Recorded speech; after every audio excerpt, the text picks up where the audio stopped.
Final గా నకిలీ విత్తనాలు, ఇది టెర్రరిజం కంటే ప్రమాదకరమైనది. 6 కాలం కష్టపడే రైతుకు నకిలీ విత్తనాలు అమ్మడం ద్వారా ఈ రోజు రైతు ఆత్మహత్యలు జరుగుతున్నాయంటే కారణం ప్రధానంగా నకిలీ విత్తనాల వెనకాల ఉన్న కార్పొరేట్ కంపెనీలు. వాళ్ళు కింద సేల్స్ కోసం ఎవరినో ఏజెంట్ అపాయింట్ చేస్తాడు, వీడు ఏదో విత్తనాలు అమ్మేస్తాడు.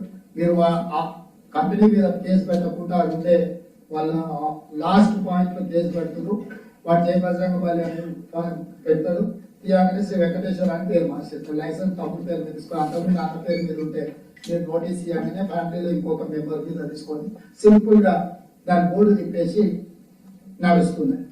సో ఎట్లయితే మీకు హిస్టరీ షీటర్స్ ఉన్నారో, రౌడీ షీటర్స్ ఉన్నారో, అట్లనే నకిలీ విత్తనాలు అమ్మటం ఉన్నది కంప్లీట్ గా మీ పోలీస్ డిపార్ట్మెంట్ లా కంప్లీట్ స్టేట్ అంతా ఒక యూనిట్ కింద క్రిమినల్స్ ఎట్లయితే మీరు డేటాబేస్ తయారు చేస్తున్నారో ఈ నకిలీ విత్తనాల మీద ఉప్పు పాదంతో అంచివేయాల్సిన అవసరం ఉన్నది.